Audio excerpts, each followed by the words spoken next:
Bienvenidos al informativo de Magnífica TV, dedicado a ofrecer las noticias más relevantes de la Iglesia. Hoy es miércoles 7 de diciembre del 2022 y estos son nuestros titulares.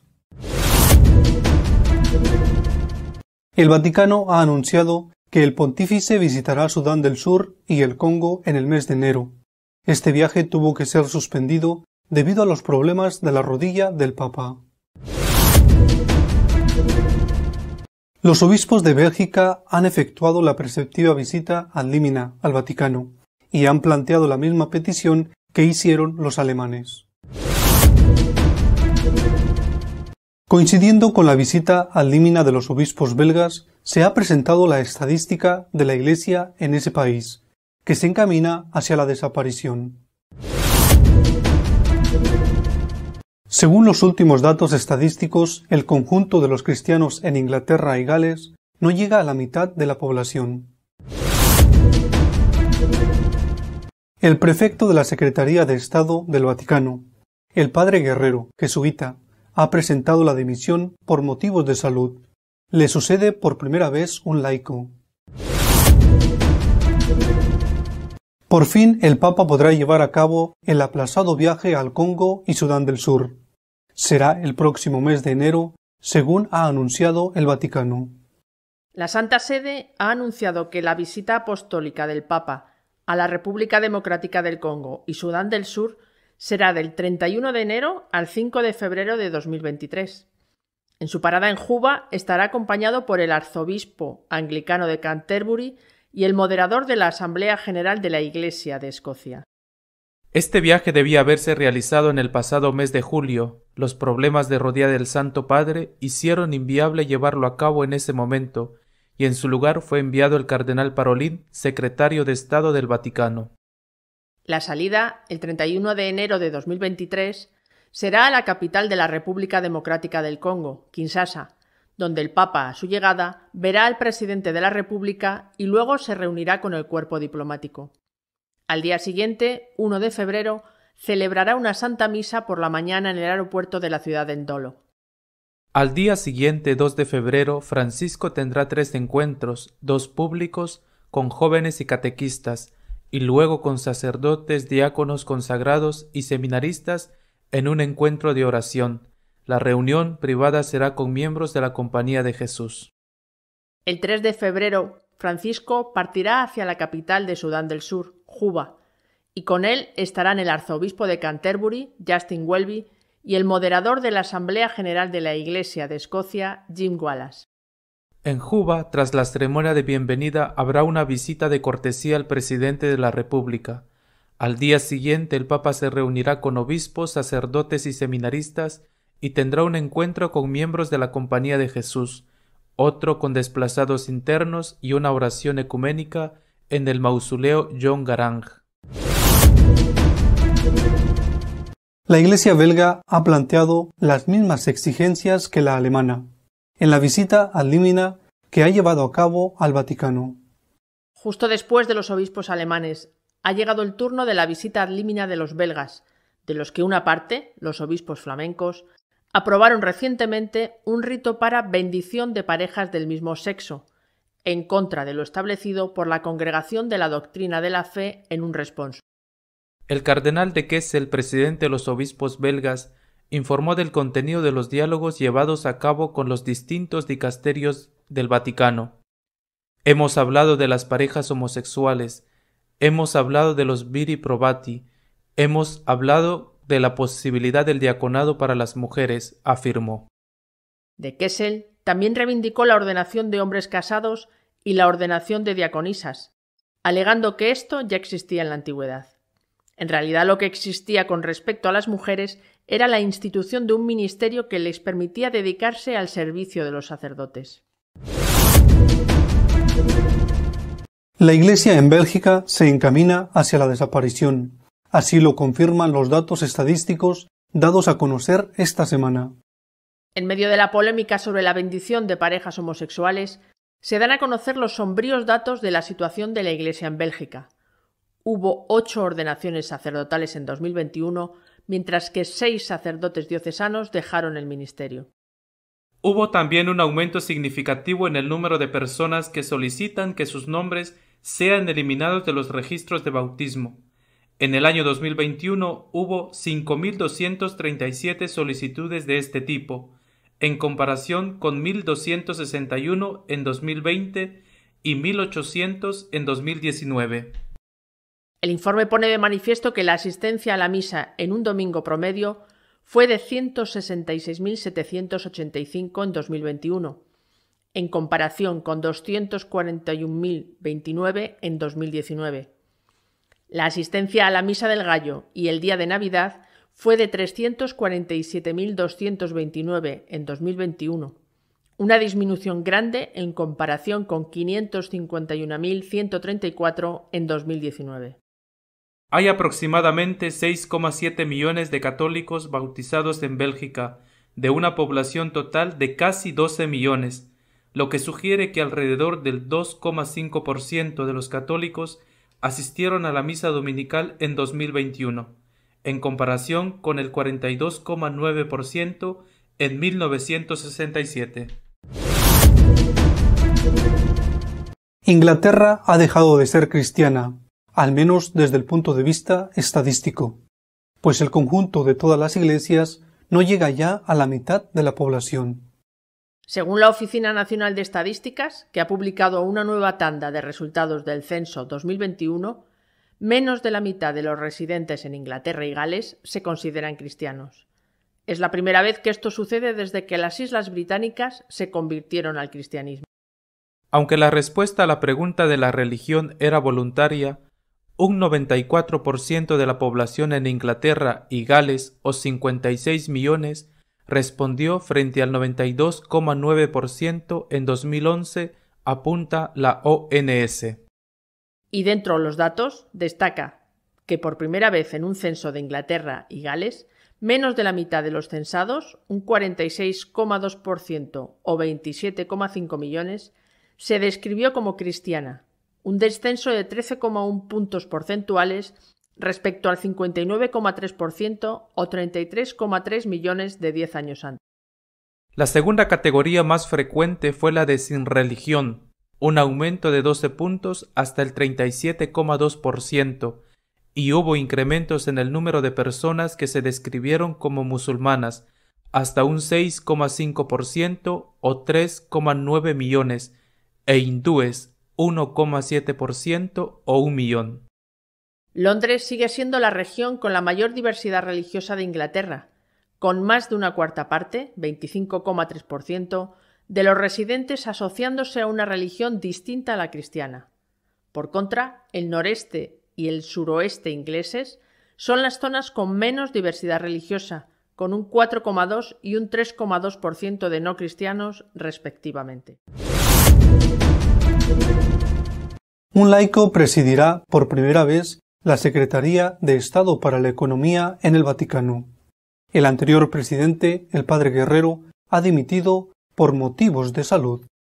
Maximino Caballero es el primer seglar en la historia en hacerse responsable de las finanzas vaticanas, al renunciar, por motivos personales, el actual prefecto de la Secretaría de la Economía de la Santa Sede, el sacerdote jesuita español Juan Antonio Guerrero.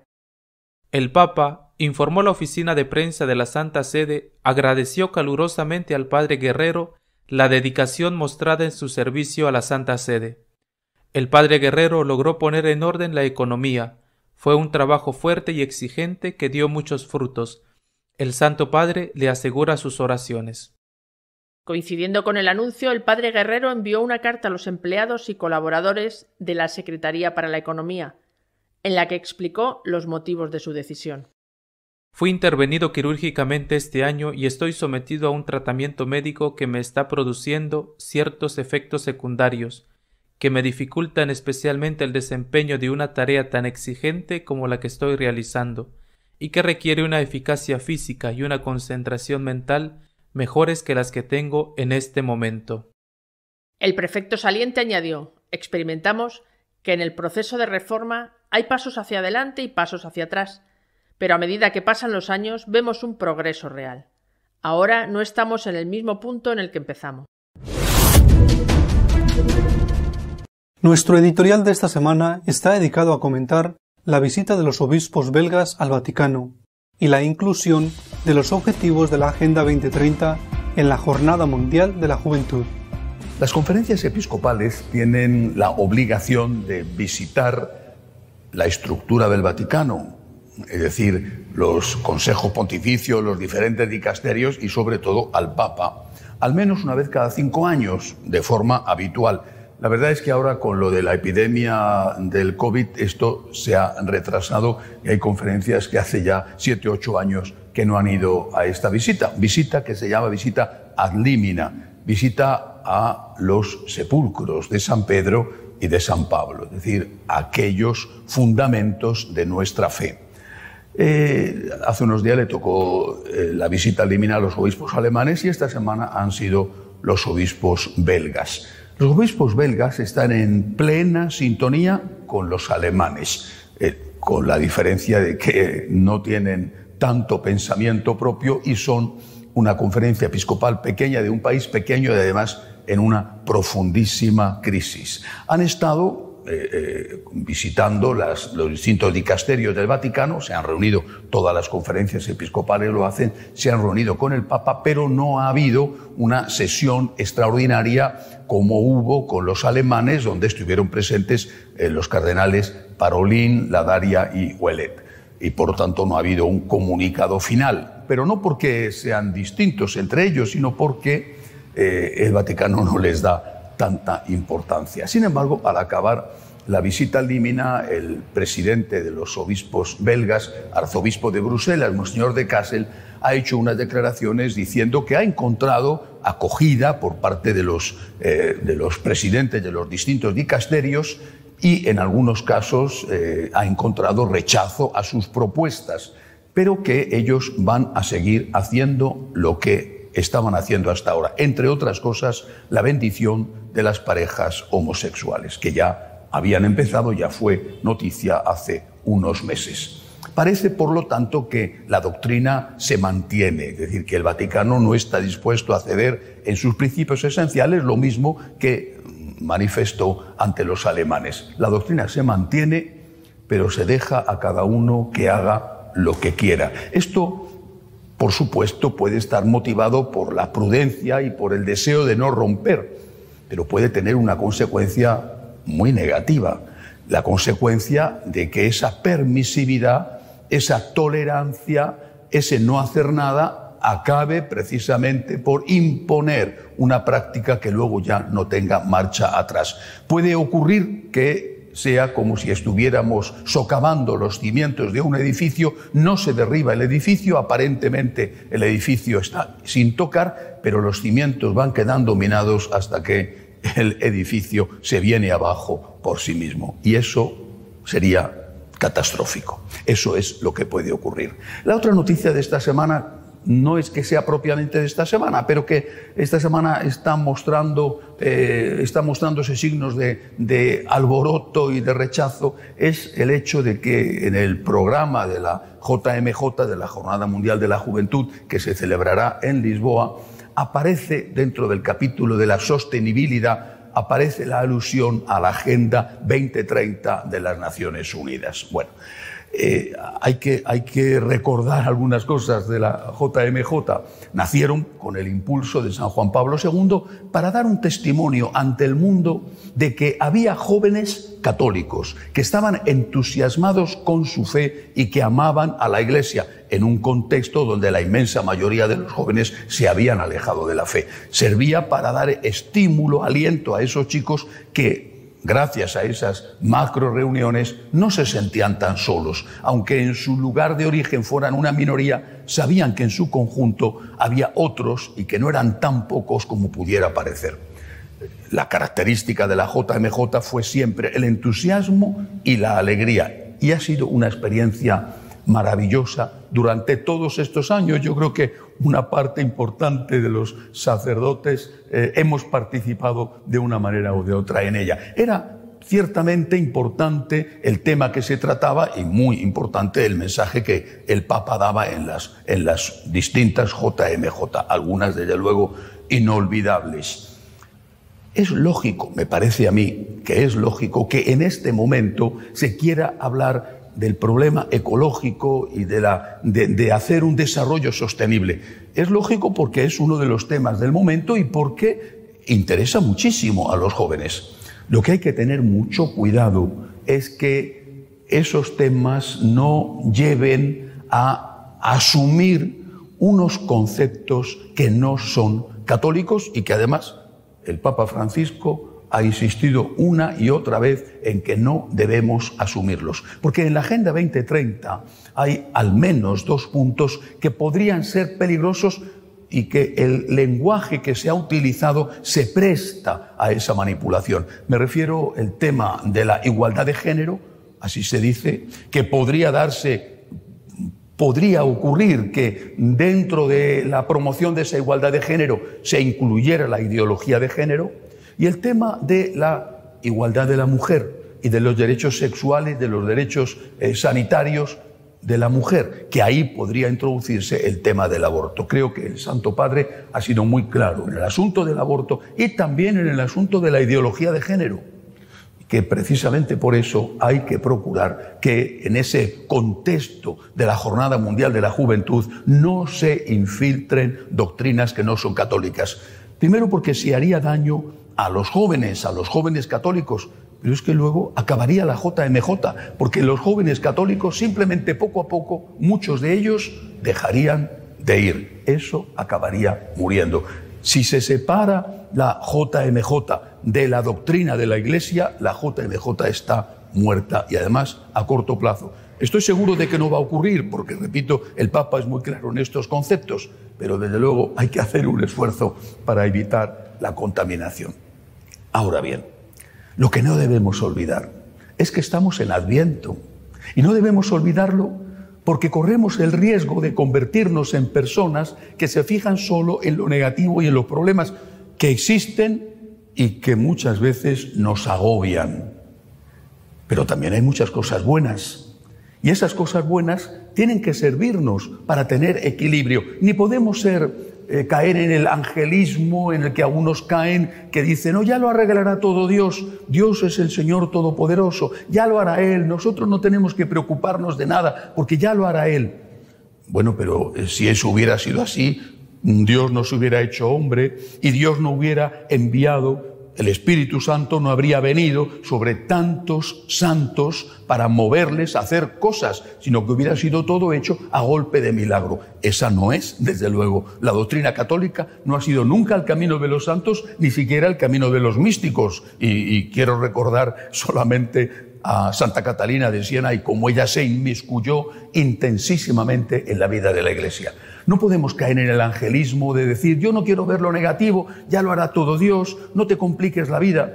Ese no es el camino católico. Pero tampoco podemos ser personas que miran solo lo malo. Hay mucho bueno en la Iglesia y debemos alegrarnos de ello. Y sobre todo, no hay que olvidar jamás que Cristo es el Redentor, que Cristo es el que lleva a la Iglesia, que Cristo es el Señor de nuestras vidas. Y por eso, en este tiempo de Adviento, dejar de preocuparnos por preparar nuestra casa sería un gravísimo error. Debemos estar preocupados por tantas cosas en el mundo y en la Iglesia, pero sin olvidar que el Señor viene a salvarnos y que Él es el Salvador.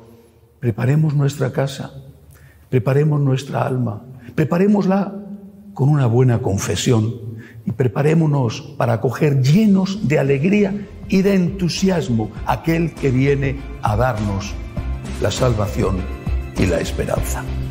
Hasta la semana que viene, si Dios quiere.